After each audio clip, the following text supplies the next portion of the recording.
और देखिए पिछले 12 घंटे के अंदर जो सारे अपडेट्स हैं ईरान अमेरिका के हमलों से संबंधित वो मैं आपको बताऊंगा। बीती रात भर तेहरान के ऊपर ईरान के अलग अलग ठिकानों पर अमेरिका के जेट्स ने मिसाइल्स ने बमबारी की है, उसकी चर्चा करेंगे। और साथ ही ईरान ने अब तक का सबसे बड़ा पलटवार कर दिया है अरब में अमेरिकी बेसिस के ऊपर, उसकी चर्चा करेंगे। देखिए अगर हम अमेरिका के हमलों की बात करें, अमेरिका ने केशम आइलैंड पर हमला किया है, फिर से बंदर अब्बास पर हमले हुए हैं, सिरिक पे, चाबार, कोनार्क, ये वो इलाके हैं जहां पर बीती रात हमले किए गए।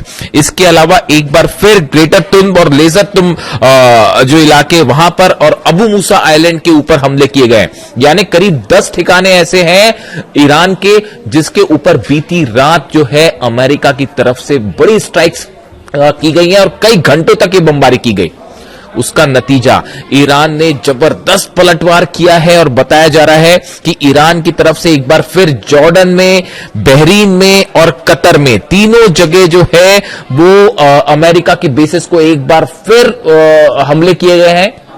शाहिद ड्रोन से ये हमले किए गए हैं और खैबर शिकन मिसाइल का इस्तेमाल किया गया है। और जो दावे हो रहे हैं ईरान की तरफ से, ईरान की आर्मी की तरफ से, उनके मुताबिक जो जॉर्डन का अजराक एयर बेस है यहां पर ड्रोन स्ट्राइक की गई है, शायद 136 ड्रोन और मिसाइल से हमले जो किए गए इसमें बड़ी संख्या में अमेरिका के F-35, F-16 जेट्स जो है वो तबाह होने के दावे जो है वो ईरान की तरफ से किए जा रहे हैं। बताया जा रहा है कि जो हमले किए, जो मिसाइल्स गिरी हैं उसने F-35, F-16 जहां खड़े हुए थे उनको बेस पर जो है अटैक किया और उसमें तबाही की खबरें आ रही हैं। देखिए इसके जो खबरें हैं, Iran launches retaliatory attack against what it says are US assets in the region including Kuwait and Jordan. Kuwait Jordan दोनों जगह हमले हुए हैं। With Bahrain activated alarms over air attacks, on air attacks. तो देखिए बहरीन में भी लगातार सायरन है, कुवैत में, जॉर्डन में, सब जगह जो है वो ईरान की तरफ से जबरदस्त पलटवार देखने को मिल रहा है। Iran's army says it targeted US military communication system, a fixed radar site and fuel depot at Jordan's Azraq airbase with attack by attacks of drone and missiles।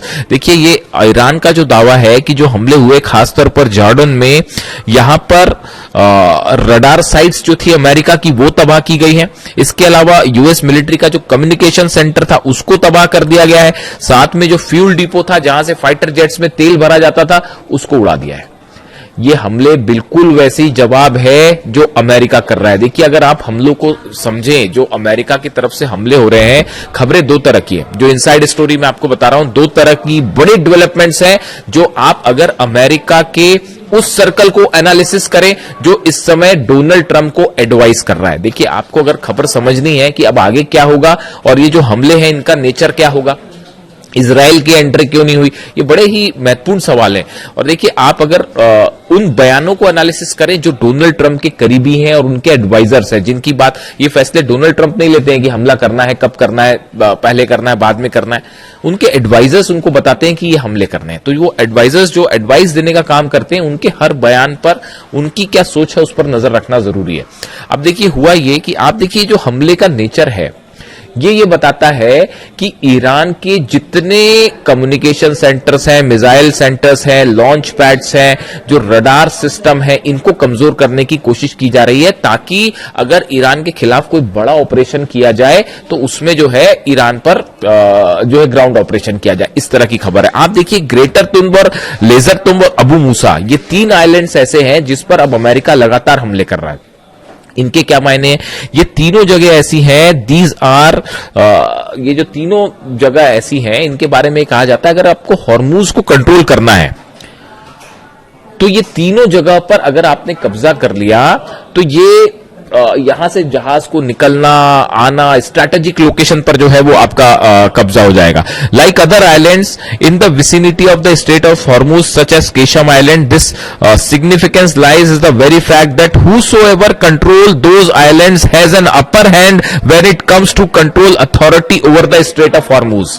जो खबरें उसके मुताबिक कि जिसने इन तीनों आइलैंड्स पर कब्जा कर लिया और जिस पर अबू मूसा आइलैंड पर और ग्रेटर तुम और लेजर तुम पर जिसने कब्जा कर लिया इन इलाकों में, उसका पूरे हॉर्मुज पर कंट्रोल हो जाएगा। इसीलिए अमेरिका के ये हमले हो रहे हैं। यानी अमेरिका की जो स्ट्राइक है वो ऐसा लगता है कि एक बड़ी योजना के तहत है। इजराइल की एंट्री कब करनी है ये भी तय है कि अमेरिका हमले कम करेगा, उसके बाद इजराइल की तरफ से हमले होंगे। ये एक बड़े प्लान का हिस्सा है।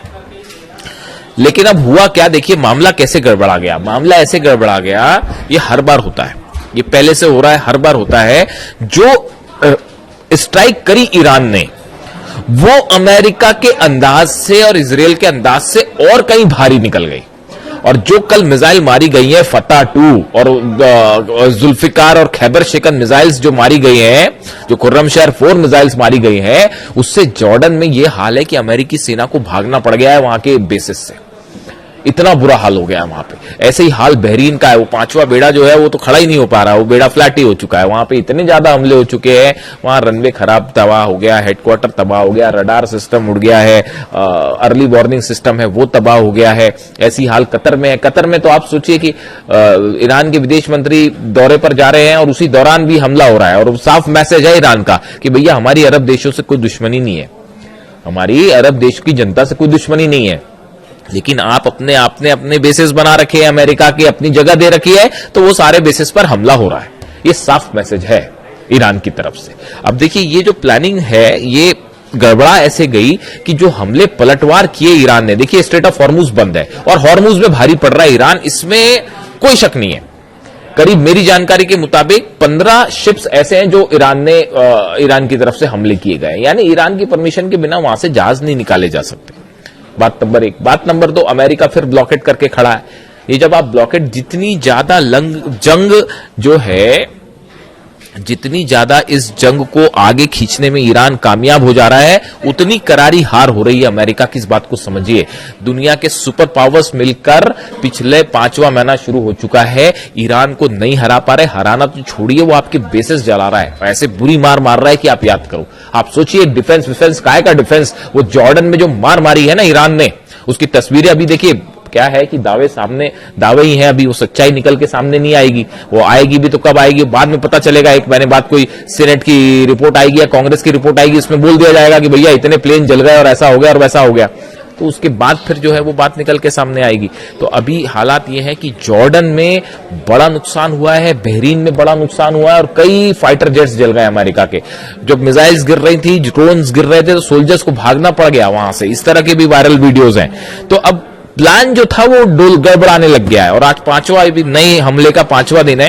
वो जंग हमेशा से चली आ रही है। अली खामनेई साहब हमेशा यही कहते थे शुरू से ही, कोई डील नहीं होने वाली और इनका सिर्फ एक ही इलाज है, और वो क्या है वो आप भी जानते हैं। इसीलिए वो डील विल नहीं करना चाहते थे।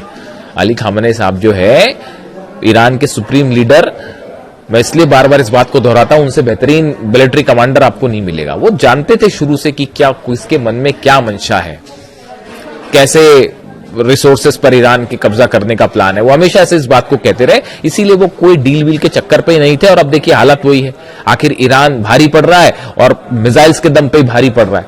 यही उनका प्लान था और उसी प्लान पे ईरान चल के जो है वो आगे बढ़ रहा है। डील वील वाली बात सब एक तरफ है। अब देखिए हुआ क्या, इनसाइड स्टोरी यह है कि ईरान भारी पड़ना शुरू हो गया है। इस वजह से अब डोनाल्ड ट्रंप का बयान आया है एक, और अभी 1-2 दिन में और बयान आ जाएंगे कि ईरान डील करना चाहता है। जेडी वेंस का बयान क्या है? जेडी वेंस का भी बड़ा गौर करने वाला बयान है। वो कह रहे हैं कि अमेरिका के कुछ नेता ये चाहते थे कि ईरान के साथ जंग जो है वो लंबी चले और कोई डील ना हो पाए। ये जेडी वेंस कह रहे हैं। डोनाल्ड ट्रंप का ये बयान कि ईरान डील करना चाहता है, और जेडी वेंस का यह कहना कि इजराइल के कुछ नेता ये चाहते थे कि जंग लंबी चले। ये दोनों बयान ये बता रहे हैं कि फिर से जो है ये सब हमले रुकेंगे और फिर से ये बातचीत शुरू होगी। आप देखिए डोनाल्ड ट्रंप की तरफ से कि हमने फिर से बातचीत के टेबल पे आ रहे हैं और बात कर रहे हैं और हमने बहुत नुकसान पहुंचा दिया है ईरान को। ईरान को नुकसान हुआ है, वाकई हुआ है। वहां पर काफी सारे लोगों की मौत हुई है। और तो और छोड़िए, अभी एक नया दावा आ रहा है कि कैंसर हॉस्पिटल पर जो है वो हमला कर दिया है अमेरिका ने। इससे शर्मनाक और क्या हो सकता है कि आप कहीं पे जो है इस तरह की खबरें हैं, दावे हैं, सच सामने आएगा, मैं उस पर बात करूंगा जरूर कि ईरान में कैंसर हॉस्पिटल को निशाना बनाया गया है, ऐसी खबरें हैं, ऐसा दावा है। आप वॉर में कैंसर हॉस्पिटल पर हमला करते हैं, इससे शर्मनाक और कुछ नहीं हो सकता साहब, और ये बोलने में मेरे को कोई झिझक नहीं है। अस्पतालों को कहीं निशाना बनाया जाता है जंग में, वॉर क्राइम है ये तो। और आप देखिए, खैर अब जो 168 बच्चियों पर हमला कर सकते हैं वो कहीं भी हमला कर सकते हैं। हकीकत यह है साहब, देखिए मैं ज्यादा चीखना चिल्लाना नहीं करता, आराम से ही बताता हूं। हकीकत यह है, और जिसको मेरे से डिबेट करना है वो डिबेट कर लें किसी दिन। ईरान भारी पड़ना शुरू हो गया है और फिर से जो है अमेरिका झुकेगा और फिर से बातचीत करना शुरू करेगा। आप देख लीजिए, लिख लीजिए इस बात को, जो स्ट्राइक्स करी हैं ईरान ने, जबरदस्त स्ट्राइक है तीनों चारों अरब देशों में, और वो ये बता रही हैं कि ईरान बड़ी ही एक्यूरेसी के साथ, मैं अगली वीडियो में आपको बहुत बड़ा खुलासा करूंगा आखिर ईरान जो है वो इतनी प्रिसाइज स्ट्राइक कैसे कर पा रहा है कि वो अमेरिका के जो है जहां पे F-16 खड़े हैं, F-35 खड़े, वहां हमला हो गया, रडार सिस्टम उड़ गया, कम्युनिकेशन, वो चीन के सैटेलाइट तो मदद कर भी रहे हैं, लेकिन एक नई थ्योरी सामने आ रही है, उसमें अलग से बात की जाएगी कि कैसे ईरान जो है वो इतने एक्यूरेट निशानों पर हमले कर पा रहा है। इसी बीच हॉर्मुज फिर से जल रहा है। हॉर्मुज सब कुछ क्लोज्ड है, शटडाउन है, और हॉर्मुज में फिर ईरान ने साबित कर दिया है कि हराना तो छोड़िए, पीछे नहीं किया जा सकता ईरान को। फिलहाल स्ट्राइक्स जारी है। अब देखना यह है कि डोनाल्ड ट्रंप क्या चाहते हैं, फिर से बातचीत करते हैं या जंग कैरी ऑन करते हैं, वॉर को कैरी ऑन करते हैं। दो तरह के पॉइंट ऑफ व्यू हैं। अमेरिका में भी इस बात को लेकर फिर चर्चा शुरू हो गई कि भाई ये जो हमले किया इसका परिणाम क्या होगा। वो ईरान को तो आप हरा नहीं सकते, ये बात तो तय है। आप कुछ करके देख लीजिए, ये जो खार्ग आइलैंड की ओर एक तेल टैंकर जा रहा था ईरान का, उस पर भी हमला किया गया, इस तरह की खबरें हैं। और अमेरिका ने जो हमले किए उसके बाद पूरे तेहरान के आसपास एयर डिफेंस सिस्टम कई जगह एक्टिवेट हो गए हैं। इस तरह की जो है वो तमाम जानकारियां निकल के आ रही हैं। लेकिन एक बार तय है, ईरान भारी पड़ना शुरू हो गया है और अगले कुछ घंटे बेहद अहम है, और इस तरह की बात आ सकती है फिर से कि वो फिर से बातचीत करते हैं और ये बात आएगी। ईरान कोई बात नहीं करना चाहता, समझ लीजिए ईरान का कंट्रोल अब IRGC के हाथ में है, किसी पॉलिटिकल लीडरशिप के हाथ में कंट्रोल नहीं है। आप इस बात को समझ लीजिए, जो फैसला करेंगे अहमद वाहिदी साहब करेंगे, ईरान की सेना करेगी। और खासकर अब अली खामेनी साहब के जनाजे में जो गुस्सा था, वो गुस्सा जो है वो ये बता रहा है कि अब किसी मुद्दे पर ईरान बात नहीं करेगा ना। न्यूक्लियर भूल जाइए, यूरेनियम देना और न्यूक्लियर डील वील करना और IAEA का इंस्पेक्शन, ये सब ख्याली पुलाव है, भूल जाइए इसको। अब ये संभव ही नहीं है। अब सिर्फ जो होगा वो ईरान की शर्तों पर होगा, या तो मान लीजिए या जंग कर लीजिए। 5 महीने से लड़ रहे हैं और ईरान भारी पड़ रहा है। किसी को मेरी बात अटपटी लग रही हो तो अभी जॉर्डन से तस्वीरें आएंगी थोड़े दिनों बाद, है ना। मैं भी यही हूं, आप भी यही हैं, कहीं जाने की जरूरत नहीं है। जॉर्डन से भी तस्वीरें आने शुरू होंगी, बहरीन से तस्वीरें आनी शुरू होंगी, कतर से तस्वीरें आनी शुरू होंगी। और जैसे कहते हैं ना, ये बैरक बना, बैरक के ऊपर मिसाइल मारी दन्न से, और वो इतनी एक्यूरेट प्रिसाइज स्ट्राइक से अभी वहां तस्वीरें आनी शुरू हो जाएंगी। ईरान की तरफ से ऐसे दावे हो रहे हैं। जो भी अपडेट होगा अब तक पहुंचाऊंगा। Thank you so much.